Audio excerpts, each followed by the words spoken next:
Pertempuran sengit kembali terjadi untuk memperebutkan Pulau Ular pada tanggal 20 Juni tahun 2022.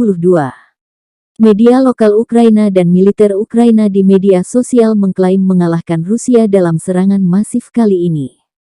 Namun militer Rusia membantah klaim tersebut dengan menyertakan rekaman pertahanan udaranya menangkis serangan besar-besaran rezim Kiev. Awal invasi lalu, Ukraina merilis rekaman percakapan prajuritnya menolak menyerahkan pulau tersebut dan memilih bertahan. Prajurit Ukraina disebut memilih gugur dibanding menyerah. Namun beberapa saat kemudian Rusia mempublikasikan rekaman tentara Ukraina menyerah setelah Rusia menggempur pulau itu. Juru bicara militer Rusia Igor Konasenkov pada tanggal 21 Juni merilis serangan besar-besaran Ukraina kembali gagal di Pulau Ular. Ukraina menggempur Pulau Ular dengan rudal balistik Tokau, peluncur roket ganda uragan dan howitzer 155 mm 777 dari posisi tempur mereka ke barat dari Odessa dan di Pulau Kubanski.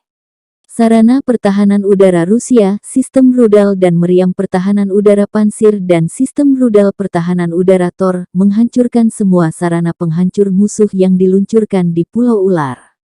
Target yang dihancurkan adalah 13 UAV, 4 rudal Tokau dan 21 proyektil peluncur roket ganda uragan. Musuh bahkan tidak mendekati apalagi mendarat di pulau itu. Tidak ada kerusakan signifikan di pulau. Pertahanan udara menghalau semua serangan, kata Igor Konasenkov dikutip Tribun Timur hari ini. The armed forces of the Russian Federation continue the special military operation in Ukraine. On June 20 at about 5 o'clock in the morning, the Kiev regime attempted to capture Snake Island. The plan of the operation, composed by the Kiev regime, supposed to launch massive air and artillery attacks at Snake Island, to disembark troops and capture it. The air attack has involved more than 15 Ukrainian attack and reconnaissance unmanned aerial vehicles, adjusted by 2 Bayraktar TB2 unmanned aerial vehicles. Russian means detected a Global Hawk RQ-4 strategic reconnaissance unmanned aerial vehicle of the US Air Force at high altitudes near Snake Island. Ukrainian unmanned aerial vehicles were supported in the air by S-300 air defense systems from their combat positions near Tuzla and Ochakov. Missile and artillery attacks at Snake Island were launched by Ukrainian .U ballistic missiles, Uragan multiple rocket launchers, and M777 howitzers from their combat positions to the west from Odessa and in Kubansky Island. Russian air defense means, namely Panzer and Tor air defense missile systems, have destroyed all the destruction means of the enemy launched at Snake Island. The destroyed targets were 13 unmanned aerial vehicles, 4 .U missiles, and 21 projectiles of Uragan multiple rocket launcher. No Ukrainian destruction means have reached their targets in Snake Island. The unsuccessful fire attack forced the enemy to abandon the landing to Snake Island. After being convinced that the attempt to seize the island had failed, the Kiev regime took an attempt of a new gamble related to Russian gas infrastructure facilities in the northwestern part of the Black Sea. After 8 o'clock in the morning, anti-ship missiles and the Bayraktar TB2 unmanned aerial vehicle attacked BK-1 and Krim-1 gas production platforms. The Ukrainian provocation has resulted in an intensive fire at BK-1 platform. This area of the Black Sea has resulted to be in danger of an environmental disaster. Sabotages of the Kiev regime have been reflected by launching Onyx cruise missiles at Shkolny military airfield near Odessa and the destruction of the hangars for Ukrainian Bayraktar TB2 unmanned aerial vehicles detected by Russian reconnaissance means. 2 artillery platoons of M777 howitzers have been destroyed in Kubansky Island. Russian aerospace forces have destroyed 2 launching ramps of S-300 air defense missile system near Ochakov and Tuzla, Odessa region. Russian Federation armed forces continue launching attacks at military facilities located in Ukraine. High-precision air-based missiles have destroyed 4 munitions depots near Mirnaya Dolina, Loskutovka, Podlesnoye, Lugansk People's Republic, as well as Bukem-1 air defense system near Seversk, Donetsk People's Republic. In addition, manpower and military equipment of the armed forces of Ukraine, as well as of nationalist groups, including the right sector, have been neutralized near Belaya Gora, Novodruzhevsk, Mirnaya Dolina, Podlesnoye and Volchayarovka. Within counter-battery warfare towards Donetsk, 2 platoons of Uragan multiple rocket launchers have been neutralized near Zaryanoye and Dimitrov, as well as 2 platoons of Gyatsin B howitzers at their firing positions near Spartak and Podgornaya. Operational tactical and dummy aviation has neutralized 57 manpower and military equipment concentration areas, 1 command post of the Ukrainian Armed Forces, as well as multifunction missile guidance radars OS-300 air defense system near Seversk, Donetsk People's Republic. Missile troops and artillery have neutralized 216 manpower and military equipment concentration areas, 28 command posts, 64 artillery units at their firing positions, as well as 2 munitions depots.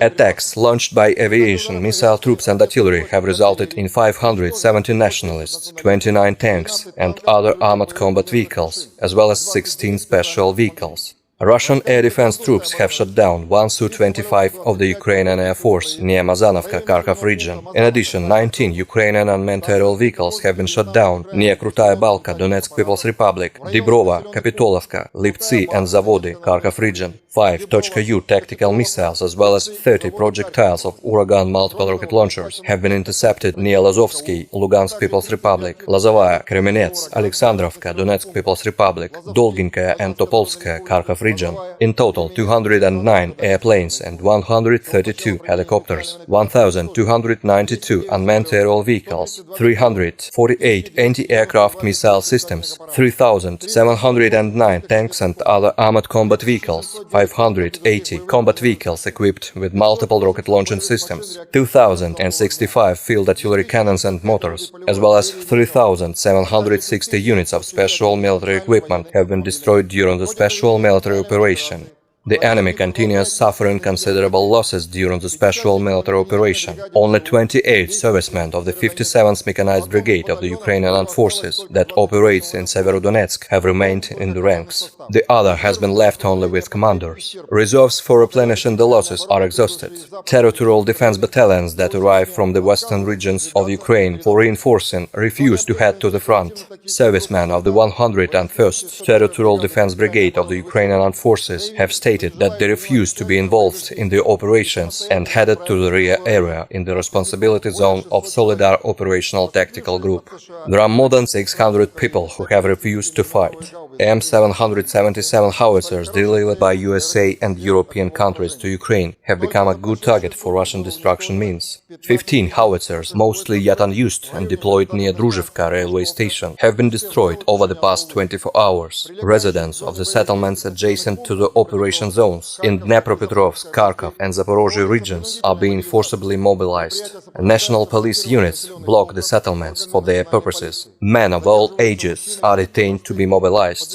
Kiev regime spreads information about an allegedly secret troop of Zelensky to Lysychansk, where he faced a shelling. At the same time, the group of Ukrainian troops near Lysychansk has been cut off from supplies and is being under firing control of the Russian armed forces. According to the Ukrainian prisoners, units of 79th Airborne Assault Brigade have been abandoned by their commanders. Servicemen who remained alive had nothing to do but to surrender for saving their lives. The same situation is in 57th Mechanized Brigade of the Ukrainian Armed Forces. After losing the 2/3 of personnel, its commander backed the group command to inform the Ukrainian Armed Forces General Staff and Zelensky in person about the real situation. Kiev regime continues spreading fake news in the best tradition of Quartal 95 amid its military failures for doing something to stop the panic and the escape of its personnel from Donbas. Terima kasih sudah nonton. Jangan lupa like, subscribe, dan share ya.